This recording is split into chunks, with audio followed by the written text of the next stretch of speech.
ഇല്ല, ഒരു ഇൻഫർമേഷൻ ഉണ്ടായിരുന്നു. അയാളെ പോലെയുള്ള ഒരാൾ പോലീസ് വരുമ്പോൾ ഓടിപ്പോയിരുന്നു. അപ്പോൾ അയാളെ നമ്മൾ നോക്കാൻ വേണ്ടിയിട്ട് സ്റ്റേഷനിൽ നിന്ന് കൂടുതൽ പോലീസുകാരെ ഞങ്ങൾ ഇങ്ങോട്ട് കൊണ്ടുവന്നു. അപ്പോഴേക്കും നാട്ടുകാരും കൂടെ വന്നു.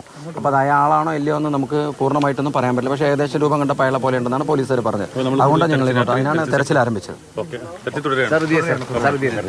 ഞാൻ പെക്കോളാം. അപ്പോൾ നിങ്ങൾ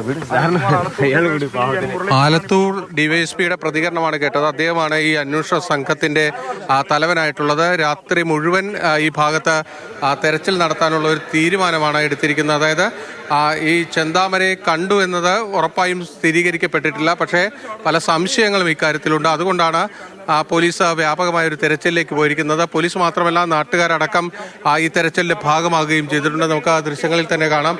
ഒരുപാട് പേർ, അതായത് നൂറുകണക്കിന് പേരാണ് ഈ ചെന്താമരയ്ക്ക് വേണ്ടിയുള്ള തെരച്ചിൽ ഇപ്പോൾ ഭാഗമാകുന്നത്. അതായത് മൊബൈൽ ഫോണുകളിലൊക്കെ തന്നെ എല്ലായിടത്തും വാട്സപ്പ് വഴിയൊക്കെ തന്നെ ചെന്താമരയുടെ ചിത്രങ്ങളൊക്കെ ഈ പോത്തുകുട്ടി ഭാഗത്ത് എല്ലായിടത്തും തന്നെ പ്രചരിക്കുകയും ചെയ്തിട്ടുണ്ട്. അതായത് എല്ലാവരും, ഈ നാട്ടുകാർ ഒരുമിച്ച് ചേർന്നുകൊണ്ട് വ്യാപകമായൊരു തെരച്ചിൽ, അതായത് ഈ നാട് മുഴുവൻ ഇറങ്ങിയുള്ള ഒരു തെരച്ചിൽ എന്ന് വേണമെങ്കിൽ നമുക്ക് പറയാം. ആ രീതിയിലുള്ള ഒരു പരിശോധനയാണ് ഈ രാത്രിയിലും ചെന്താമരയ്ക്ക് വേണ്ടി നാട്ടുകാർ നടത്തിക്കൊണ്ടിരിക്കുന്നത്. അഭിലാഷ്.